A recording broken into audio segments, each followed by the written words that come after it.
নমস্কার আমার সকল দর্শকবৃন্দদেরকে, নমস্কার আমার সকল শ্রোতাদেরকে। আজকের একটা নতুন ভিডিওয় আপনাদের সকলকে জানাই অনেক অনেক স্বাগত। আমি আজিম, আপনারা দেখছেন agri support and advice YouTube channel. আজকে আপনাদেরকে জানাবো যে আলুর শেষ শিডিউল স্প্রে, যেটা আমরা ব্যবহার করলে আলুর ফলন বাড়বে, সাইজ বাড়বে, আলুর ছাল মোটা হবে, কিন্তু আলুটা ফাটবে না।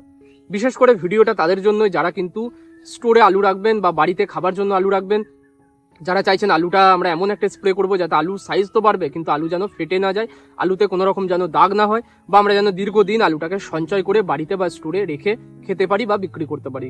তো সেই জন্য আজকে এই ভিডিওটা নিয়ে আসছি। এই জন্যই আজকে আপনাদেরকে এই ভিডিওটা দিচ্ছি যে এমন স্প্রে আপনারা দেবেন যাতে করে আলুর তো সাইজ বাড়বে, কিন্তু কোনো রকম আমার আলুতে পরবর্তীকালে পচা বা ফাটা বা কিন্তু দাগি কোনো রকম সমস্যাটা হবে না। ভিডিওটা সম্পূর্ণটা দেখবেন। এগ্রি সাপোর্ট অ্যান্ড অ্যাডভাইস চ্যানেলে প্রথমবার এসে থাকলে সাবস্ক্রাইব করবেন। এইভাবে চাষবাস সম্পর্কিত সমস্ত ভিডিও আপনি এখানে পেয়ে যাবেন। সাথে আমাদের নতুন চ্যানেল এগ্রি ট্যাকটিক্স, একে সাবস্ক্রাইব করে নেবেন। এখানে কিন্তু আপনারা রেগুলার চাষবাস সম্পর্কিত, শুধুমাত্র ডেডিকেটেড চাষবাস সম্পর্কিত ভিডিওই পাবেন, কিন্তু এই চ্যানেলে আপনারা সমস্ত রকম ভিডিওই দেখতে পান। তো আসুন শুরু করি। আপনাদেরকে প্রথমে স্প্রেটার কথা বলি, তারপরে একটা সতর্কতা দেবো যেটা আপনাদেরকে অবশ্যই মনে রাখতে হবে, কারণ আলু চাষ খুব সেন্সিটিভ চাষ। শেষ দিক আপনারা যদি স্প্রেতে কোনো একটা উল্টো পাল্টা ওষুধ ব্যবহার করে ফেলেন বা গন্ডগোল করে ফেলেন, আলু কিন্তু যে ফলনটা বাড়ার কথা তার ডবল কিন্তু কমে যাবে। আলুর ফলন বাড়ার জায়গায় আলু কিন্তু ফেটে চৌচির হয়ে যাবে, আলু কিন্তু কালার খারাপ হয়ে যাবে, আলু পচে যাওয়ার ভয়ও রয়েছে। তাই সম্পূর্ণটা দেখবেন। অবশ্যই সতর্কতা যে বার্তাটা আমি দিতে চাইছি সেটা শুনবেন, আর কি স্প্রে করবেন সেটা জানবেন। দেখুন চাষি ভাই, প্রথমে আমরা আলোচনা করব যে আমরা কোন স্প্রেটা এখন করব। আলুতে আমাদের বয়স, এখন গাছের বয়স যাদের 75 দিন অ্যাভাভ, 75 দিন পেরিয়ে গেছে বা হয়তো 80 দিন পেরিয়ে গেছে, আমরা হয়তো 7 দিন পরে বা 10 দিন পরে বা 15 দিন পরে আলু তুলবো। এই সময় আমাদের এবছর দেখতে পাচ্ছেন খুব কম স্প্রেতে কিন্তু হয়ে গেছে, মানে ফাঞ্জিসাইডের কথা বলছি, যেটা ছত্রাকনাশক। কোনো রকম আমাদের গাছে গলা ধসা, ডাটা পচা বা পাতা পচা এসব রোগগুলো কিন্তু নেই, বা থাকলেও খুব সামান্য, কিন্তু গাছে সেটা বিরাট একটা জমিতে ক্ষতি করতে পারেনি। তো সেই জন্য আমরা কিন্তু খুব একটা দামি বা খুব ভালো ভালো এবারে কিন্তু ছত্রাকনাশক ব্যবহার করতে হয়নি। আমরা খরচটা অনেকটা বাঁচিয়েছি, এবং যেভাবে আলুর দাম এখন তলানিতে দেখছেন, তাতে করে অতিরিক্ত খরচ করে কিন্তু ওই লোকসানি হবে, লাভের কিছু হবে না। তো আমি এই ভিডিওয় কোনো রকম ছত্রাকনাশকের কথা বলবোই না, ছত্রাকনাশকের কথা এখানে রাখছি না। আমি শুধুমাত্র আলুর সাইজ কিভাবে বাড়াবেন সেটা রাখছি। তো দেখুন, এই সময় আলুর সাইজ বাড়ানোর জন্য বেশ কিছু ভিটামিন রয়েছে। ভিটামিন কি রকমের ভিটামিন না, সেগুলো কিন্তু অনুখাদ্য বিশিষ্ট ভিটামিন। অনুখাদ্য মানে যার মধ্যে boron, zinc, molybdenum, manganese, magnesium. ম্যাগনেসিয়ামটা যদিও অনেকে মানে অনুখাদ্যের মধ্যে ফেলেন না, তবুও ম্যাগনেসিয়াম অনেক অনুখাদ্যের মধ্যে থাকে। তার সঙ্গে কি কি থাকবে, তার সঙ্গে থাকবে আপনার ক্লোরিন, ফেরাস। তো এই জাতীয় অনুখাদ্য বিশিষ্ট যে কোনো ভিটামিন বা পিজিআর বা পিজিপি, এগুলো আমরা এখন ব্যবহার করব।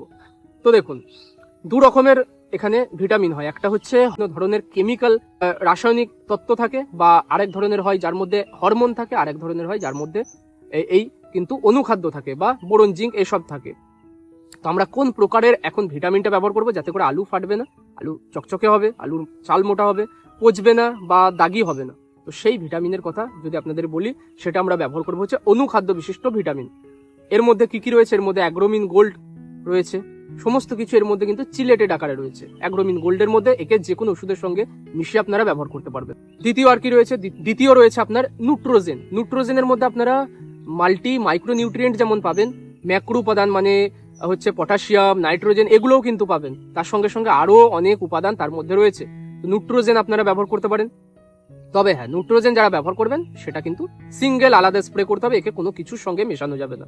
নুট্রোজেন ব্যবহার করতে পারেন, এতেও কিন্তু আলুর সাইজ বাড়বে, ফলন বাড়বে, ছাল মোটা হবে, চকচকে হবে। এছাড়াও আর কি কি রয়েছে? অ্যাগ্রোমিন ম্যাক্স রয়েছে, সেটাকে আপনারা জলে গুলে ব্যবহার করতে পারেন 2 গ্রাম করে প্রতি লিটার জলে। তো এই যে এগ্রোমিন গোল্ডের কথা বললাম, এটা আপনারা ব্যবহার করবেন প্রতি লিটার জলে 2 ml করে, মানে 15 লিটারের যাদের ব্যারেল তারা আপনারা 30 ml ব্যবহার করবেন।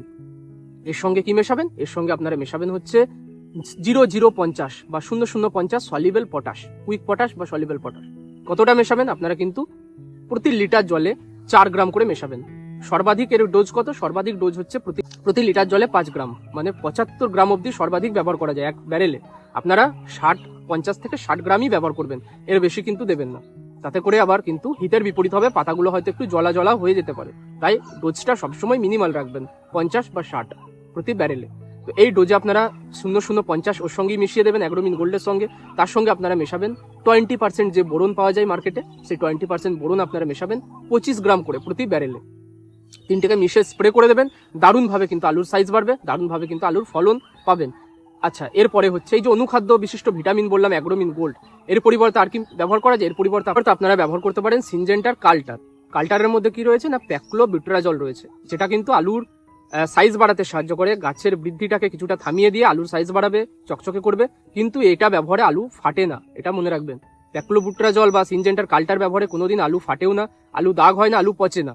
তাই নিশ্চিন্তে এটা আপনারা নিশ্চিন্তে যে কোনো ওষুধের সঙ্গে মিশিয়ে আপনারা ব্যবহার করতে পারবেন। যদিও কোম্পানি বলছে সিঙ্গেল স্প্রে করার জন্য, আপনারা যদি চান যে সঙ্গে বোরন মেশাবো বা 0050 মেশাবো, নিশ্চিন্তে ব্যবহার করতে পারেন মিশিয়ে।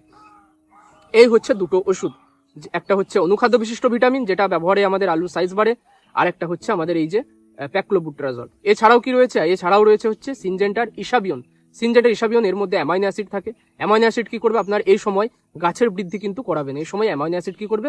আলুর বৃদ্ধি করাবে, আলুর মধ্যে কিন্তু তার সাইজ বাড়াবে, তার ছাল মোটা করবে, আলুটা চকচকে করবে। এবং এই আপনারা যদি ইসাবিয়ন ব্যবহার করেন, প্রতি লিটার জলে 2 ml করে ব্যবহার করবেন, মানে 15 লিটার জলে আপনারা ব্যবহার করবেন 30 ml। এই সাবিয়নও কিন্তু আলুর সাইজ বাড়াতে ব্যাপকভাবে সাহায্য করে। অবশ্যই এর সঙ্গে বোরন মেশাবেন। তো এই 3 রকমের আমি কম্বিনেশন বললাম, একটা অনুখাদ্য বিশিষ্ট ভিটামিনের সঙ্গে 0050 এবং বোরন, দ্বিতীয় বললাম প্যাক্লোবিউটেরাজল, তার সঙ্গে বোরন, তার সঙ্গে 0050, আর তৃতীয় আমি কম্বিনেশন বললাম সিনজেন্টার ইসাবিয়ন, তার সঙ্গে বোরন এবং তার সঙ্গে 0050। অবশ্যই বোরন 0050 এই দুটো আপনারা যে কোনো ভিটামিনের সঙ্গে মেশাবেন, মিশিয়ে ব্যবহার করবেন। আর একটা আপনাদেরকে ভিটামিনের কথা বললাম, নিউট্রোজেন। তো নিউট্রোজেনটা অবশ্যই আপনারা যখন ব্যবহার করবেন, এর সঙ্গে কিচ্ছু মেশাবেন না, সিঙ্গেল আলাদাভাবে ব্যবহার করবেন। এবং এই 4-5 রকম যত রকমেরই আপনাদেরকে আমি বললাম, এগুলো ব্যবহারে আলুর ফলন বাড়বে, সাইজ বাড়বে, কিন্তু আলু ফাটবেও না, পচবে না। এই বিষয়টা মনে রাখবেন। আর যারা আপনারা অনেকে লিহোসিন ব্যবহার করতে চাইছেন, লিহোসিন কিন্তু আপনারা যদি 5 ml ডোজে ব্যবহার করেন প্রতি 15 লিটার জলে, তাহলেও কিন্তু আলু ফাটে না বা পচে না। অনেকেই কি করেন, লিহোসিনটাকে দোকানদার বলে দেয় যে 20 ml ব্যবহার করে দেবেন, 20 ml যদি ব্যবহার করে ফেলেন 7 দিনের মধ্যে আলু তুলে দিতে হয়, এবং আলুটা কিন্তু সঞ্চয় করে রাখা যায় না, আপনাদেরকে সঙ্গে সঙ্গে বিক্রি করে দিতে হয়, না হলে রেখে দিলে আলু পচে যাওয়ার ভয় থাকে বা পচেও যায় অনেক সময়। তাই আপনারা যারা কাল্টার ব্যবহার করবেন 5 ml ব্যবহার করবেন, যারা লিহোসিন দিতে চাইছেন 5 ml ব্যবহার করবেন, যারা আপনারা নিউট্রোজেন দিতে চাইছেন তারা আপনারা কিন্তু 30 ml ব্যবহার করবেন। কোনো সমস্যা এতে হবে না, আলু ফাটবেও না, পচবে না। যদি আপনারা কাল্টার বা লিহোসিন এই দুটো ওষুধকে একটু বেশি ডোজে ব্যবহার করে ফেলেন, তাহলে ফেটে যাওয়ার ভয়টা থাকে। তো এটা সাবধানতাটা এটাই ছিল, আপনারা অবশ্যই এটা একটু মেনে চলবেন। দেখা হবে পরের ভিডিওটা এটুকুই ছিল, এখানে শেষ করছি। চ্যানেলে নতুন হলে অবশ্যই সাবস্ক্রাইব করবেন, আর আমাদের চাষবাস সম্পর্কিত নতুন যে চ্যানেলটা, সেখানে পরবর্তীকালে সমস্ত ভিডিওগুলো আসবে, সেটা হচ্ছে অ্যাগ্রি ট্যাকটিক্স, সেটাকেও সাবস্ক্রাইব করবেন। আর এই ভিডিও ভালো লাগলে অবশ্যই লাইক করে চাষি বন্ধুদের মধ্যে শেয়ার করে দেবেন। দেখা হবে পরের ভিডিও।